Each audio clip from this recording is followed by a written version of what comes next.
ഡോക്ടറെ, ഹോസ്പിറ്റൽ ഒന്ന് അഡ്ജസ്റ്റ് ചെയ്താൽ ഇവിടെ മാനേജ് ചെയ്യാൻ കഴിയും. ഞാൻ പറഞ്ഞില്ല രാജി, ഇന്ന് തിങ്കളാഴ്ചയാണ്, പേഷ്യൻസ് കൂടുതലുള്ള ദിവസമാണ്. ഒരു നിമിഷം പോലും അഡ്ജസ്റ്റ് ചെയ്യാൻ പറ്റില്ല. പേഷ്യൻസിനോട് വെയിറ്റ് ചെയ്യാൻ പറയണം. ഇത്തിരി നേരം വെയിറ്റ് ചെയ്തെന്ന് വെച്ച് ചത്തൊന്നും പോത്തില്ലല്ലോ. എന്നാ പിന്നെ ഹോസ്പിറ്റലിൽ ചെന്നോണ്ട് ഞാൻ പേഷ്യൻസിനോട് പറയാം, എന്റെ ഭാര്യയ്ക്ക് അരിയും പച്ചക്കറികളും വാങ്ങണം, ഇല്ലെങ്കിൽ അവള് പിണങ്ങോന്ന് പറഞ്ഞ ഉടനെ ഇങ്ങോട്ട് വരാം. പോരെ? അത് മതി.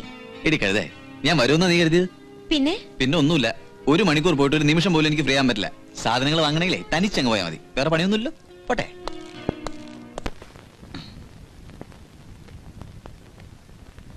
പരിഭവിച്ചും വഴക്കിട്ടുമൊക്കെ നടന്ന് ചികിത്സ മുടക്കി. കണ്ടില്ലേ, ബ്ലഡ് ഷുഗർ കൂടിയിട്ടുണ്ട്. അല്ലെങ്കിൽ പിന്നെ വാരി വലിച്ച് മധുരം കഴിക്കാറുണ്ടോ? അതുമില്ലെങ്കിൽ എന്തെങ്കിലും ടെൻഷൻ? രേണുവിന് എന്ത് ടെൻഷൻ ഉണ്ടാവാനല്ലേ? എന്തായാലും മരുന്നിന്റെ ഡോസേജ് അല്പം കൂട്ടാം. അത് മാത്രം പോരാ, പതിവായി മുടങ്ങാതെയുള്ള എക്സസൈസും മറ്റും വേണം. രേണുവിന്റെ ഹസ്ബൻഡ് ഇപ്പൊ എവിടെ ഉണ്ട്? കടയിൽ അല്ല, ഓഫീസിൽ. താനെന്തോ ഒരുമാതിരി ആബ്സെന്റ് മൈൻഡഡ് ആയിട്ട്? ഒന്നുമില്ല. രേണു ഏതായാലും ഇന്ന് വന്ന് നന്നായി. എനിക്ക് എന്റെ അപ്പോയിന്റ്മെന്റ് ഒന്ന് കാണായിരുന്നു. ഒരു വമ്പൻ കോളാ. എന്റെ ഒരു ഫ്രണ്ടിന് 3-4 ടെക്സ്റ്റൈൽ ഷോപ്പ് ഉണ്ട്. അവർക്ക് കുറച്ച് ആഡ് ഫിലിം എടുക്കണം. ഞാനത് എന്റെ ഹസ്ബൻഡിന്റെ ഫേമിനെ കുറിച്ച് അവരോട് പറഞ്ഞത്. ഇന്ന് തന്നെ മിസ്റ്റർ അപ്പുവിനെ കണ്ട് അതൊന്ന് കൺഫേം ചെയ്യാനായിരുന്നു. ഏതായാലും ഞാനിപ്പോ ഫ്രീയാ. നമുക്ക് അപ്പുവിന്റെ ഓഫീസിൽ ഒന്ന് പോവാം. വേണ്ട ഡോക്ടർ, ഞാൻ... എന്താടോ, മിസ്റ്റർ അപ്പുവിന് ബിസിനസ് കൂടുതൽ ഇടുന്നതിൽ തനിക്കെന്തോ വിരോധമുള്ള പോലെ? അതുകൊണ്ടൊന്നുമില്ല ഡോക്ടർ. ഏതായാലും ഒരു വമ്പൻ ഗോളും ക്യാൻവാസ് ചെയ്ത് തന്നെയും കൂട്ടി അവിടെ ചെല്ലുമ്പോ അപ്പുവിന് അതൊരു സർപ്രൈസ് ആയിരിക്കും. നമുക്കിറങ്ങിയാലോ? ബുദ്ധിമുട്ടാണെങ്കിൽ വരണമെന്നില്ല. എന്ത് ബുദ്ധിമുട്ട്? ഞാൻ വരാം. ശരി, ഇറങ്ങാം.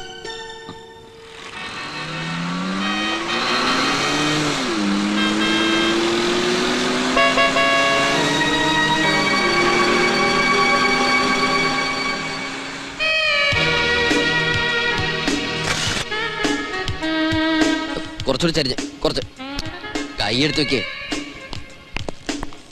മിസ്റ്റർ പ്രേമൻ അകത്തുണ്ട്, വരൂ. കൈ ഒന്ന് വെക്കണ്ട. എടുത്തോ. Hello doctor. ഹലോ. എന്താണ് ഡോക്ടറെ കൂട്ടി ഈ വഴിക്കൊക്കെ? ഇതുകൊണ്ടാണ് ഞങ്ങൾ ജീവിച്ചു പോകുന്നത് എന്റെ ഡോക്ടറെ. അല്ലേ രേണു? ജോണേ, നോക്കി നിൽക്കാണ്ട് ഞങ്ങൾ ഭാര്യ ഭർത്താക്കന്മാരുടെ ഒരു ഫാമിലി ഫോട്ടോ എടുക്ക്.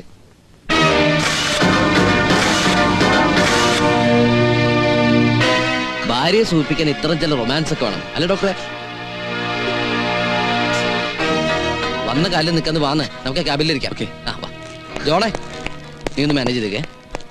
അധികം ടച്ചിങ്സ് വേണ്ട. വരാവേ. ഇവന്റെ ഒക്കെ ഒരു ഭാഗ്യം, ലോകത്തുള്ള പെമ്പിള്ളേരൊക്കെ വേണ്ടി ഭാര്യമാരാ. ഡോക്ടർ പറഞ്ഞ പ്രപ്പോസൽ ഞാൻ അംഗീകരിച്ചിരിക്കുന്നു.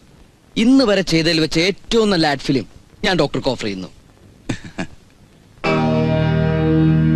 ഇതിന്റെ ക്രെഡിറ്റ് മുഴുവൻ രേണുവിനാ. പുള്ളിക്കാരത്തെയാണല്ലോ നമ്മളെ തമ്മിൽ പരിചയപ്പെടുത്തിയത്. അതെ അതെ, രേണുവുമായുള്ള ഈ പരിചയമാണല്ലോ എല്ലാറ്റിനും കാരണം, അല്ലേ രേണു?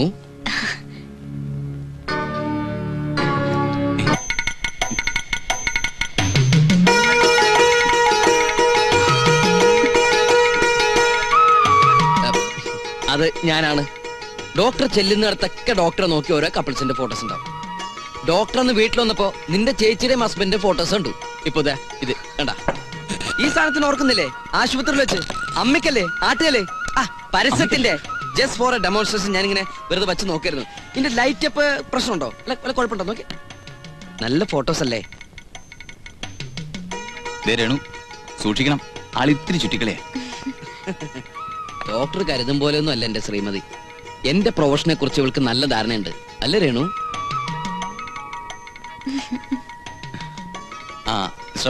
ഞാനെന്ന് ഇറങ്ങട്ടെ, ബാക്കിയെല്ലാം പറഞ്ഞ പോലെ. പിന്നെ ശ്രീമതിയോട് നിർത്തണോ അത് ഞാൻ കൊണ്ടുവന്നിട്ട് തന്നെ ഡ്രോപ്പ് ചെയ്യണോ? എന്റെ ഡോക്ടർ ഇങ്ങനെ ധൃതി കൂട്ടല്ലേ. ഞങ്ങളുടെ കാർ വർക്ക്ഷോപ്പിലാ, നമുക്ക് ഒരുമിച്ച് പോവാന്നേ. പോണ വഴിക്ക് ഒരു കാപ്പി കുടിച്ച് പിരിയാം, അല്ലേ രേണു?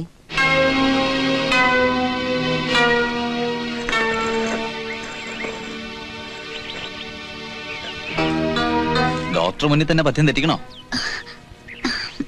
ഷുഗർ അധികം കഴിക്കാൻ പാടില്ലെന്ന് അറിയില്ലേ? എന്റെ ഡോക്ടറെ, ഉണ്ണുമ്പോഴും ഉറങ്ങുമ്പോഴും ഇത് തന്നെ പറഞ്ഞ് ഞാൻ തോറ്റു. പറയുന്നതിനെതിരെ ചെയ്യൂ. പിന്നെ സ്നേഹമുള്ള ഭാര്യയായി പോയില്ലേ, എന്ത് ചെയ്യാനാ? എന്താ ഒന്നും മിണ്ടാത്തെ? മൗനം വിദ്വാന് ഭൂഷണമെന്നാ, പക്ഷെ അത് വിഡ്ഢിക്കായാലോ? അയ്യോ, ഞാൻ ഒന്ന് ഫോൺ ചെയ്തിട്ട് വരാം.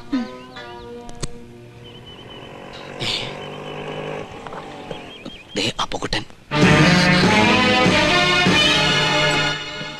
തൽക്കാലം അങ്ങോട്ട് മാറിക്കോ, ഞാൻ അഡ്ജസ്റ്റ് ചെയ്തോളാം പ്ലീസ്.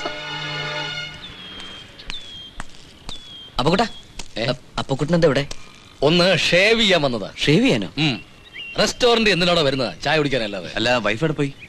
വൈഫോ? വൈഫ് ബാത്റൂമിൽ പോയി. ഏത് വൈഫ്? ഒരു മിനിറ്റ്, അതെ ഞാൻ അന്നത്തെ കാര്യം പറഞ്ഞു നോക്കി. പക്ഷെ സംഭവം എന്താ വെച്ചാല് എന്താണ്? ഇപ്പൊ വരാമേ. ഇയാളെ പൊട്ടം കളിക്കുന്ന.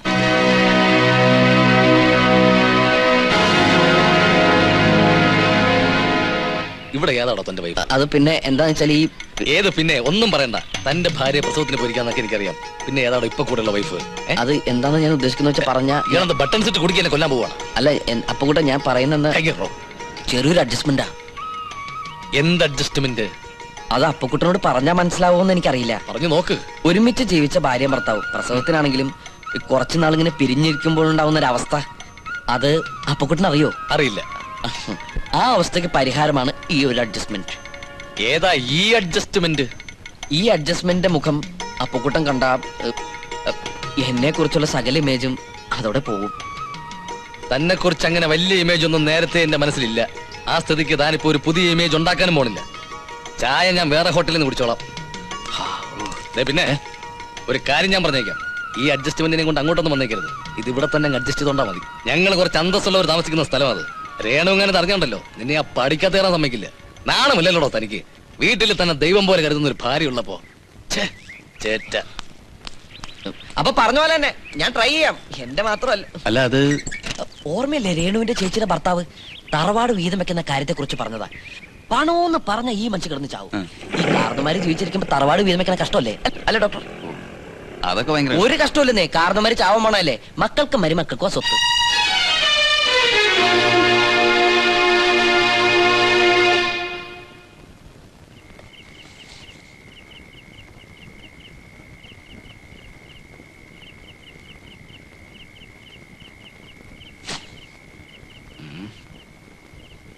വല്ലാത്ത കാലം ഇത്. ഒരൊറ്റ മനുഷ്യനെ ഇപ്പൊ വിശ്വസിക്കാൻ പറ്റൂല. ഭർത്താവിനെ വഞ്ചിക്കുന്ന ഭാര്യ, ഭാര്യയെ വഞ്ചിക്കുന്ന ഭർത്താവ്, അതാ ലോകം. നീ എന്താ ഒന്നും മിണ്ടാത്തത്? എന്താ സംഭവിച്ചെന്ന് ചോദിക്കേ. സംഭവിച്ചതൊന്നും പറയാതിരിക്കുക ഭേദം. നമ്മൾ വിചാരിച്ച പോലെ നല്ല രേണു അപ്പുറത്താ തെണ്ടി. ഗർഭിണിയായ ഭാര്യയുടെ മുമ്പിൽ ഭയങ്കര സെന്റിമെന്റ്സ് ഒക്കെ കാണിച്ചപ്പോ ഞാൻ വിചാരിച്ചു അവൻ വലിയ മാന്യനായിരിക്കുന്നു. അതൊക്കെ വെറും പ്രകടനമായിരുന്നു. അവൻ ഒരു ചെറ്റയാ. ഇന്നുണ്ടല്ലോ അവൻ ഏതോ ഒരുത്തിയായിട്ട് ഹോട്ടലില് എന്നെ കണ്ടതും അവൻ അവളെ എവിടെയോ ഒളിപ്പിച്ചിട്ട് എന്നെ ഒരു സോപ്പിടല്. എന്തായാലും ഒരു കാര്യം ഞാൻ അവനോട് പറഞ്ഞു, ഇങ്ങോട്ടൊന്നും കൊണ്ടുവന്നേക്കരുതെന്ന്. ഇത് മാന്യന്മാർ താമസിക്കുന്ന സ്ഥലമാണ്. അത് ഞാൻ പറഞ്ഞു. അവൻ ഇടയ്ക്കിടയ്ക്ക് നമ്മുടെ വീട്ടിൽ ഈ കാറ് കൊണ്ടിടാനും കൊണ്ടുപോകാനുള്ള വരവുണ്ടല്ലോ, എനിക്കത് അത്ര സുഖമുള്ളതായിട്ട് തോന്നുന്നില്ല. നീയും ഒന്ന് സൂക്ഷിക്കുന്നത് നല്ലതാ. പിന്നെ നീ അവന്റെ അടുത്ത് വലിയ കിന്നാരത്തിനൊന്നും പോണ്ട. അതും എനിക്ക് അത്ര ഇഷ്ടമാവുന്നില്ല. നിനക്കെന്ത് പറ്റി? നീ എന്തിനാ കരയുന്നേ?